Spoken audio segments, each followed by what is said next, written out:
মনে মনে ভাবলাম যে আজকে নিজেই রান্না করে খাবো। তো যেই কথা সেই কাজ, মাংস আনার জন্য বের হলাম। রাস্তায় কি অবস্থা, বৃষ্টিতে পুরো রাস্তা কাদা আর জ্যাম তো লেগেই আছে। প্রথমে ভাবছিলাম যাবো কি যাবো না, দোকানে পৌঁছাতেই দেখি চাচা পায়ের পর পা তুলে বসে আছে। চাচাকে বললাম, চাচা মাংস কত কেজি? চাচা বলল 780 টাকা কেজি। তো চাচাকে আমি বললাম, চাচা আমি শুধু মাংস নেব। তো উনি বলল 950 টাকা কেজি রাখা যাবে। 420 টাকার মাংস নিলাম। ফাইনালি মাংস নিয়ে আসলাম, দেখি নিজেই রান্না করব পারবো কিনা। প্রথমে সরিষার তেল ঢেলে দিলাম। তো কি করব, রান্না কখনো করা হয় না তো। এবার পেঁয়াজ দিলাম, তারপরে দিলাম পেঁয়াজ বাটা, তারপর দিলাম কাঁচা মরিচ, তারপর দিলাম আদা রসুন,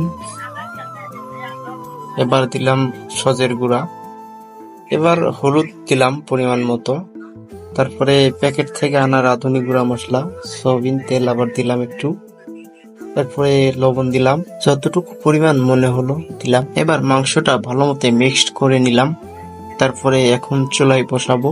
ঢাকনা দিয়ে ঢেকে দেওয়ার পর 10 মিনিট জাল করার পর ঢাকনা খুলে দেখি মোটামুটি কালার আসতে শুরু করেছে। 30 মিনিট পর ফাইনালি রান্না করেই ফেললাম। সো গাইস, ভিডিওটি ভালো লাগলে লাইক কমেন্ট শেয়ার করে পাশে থাকবেন।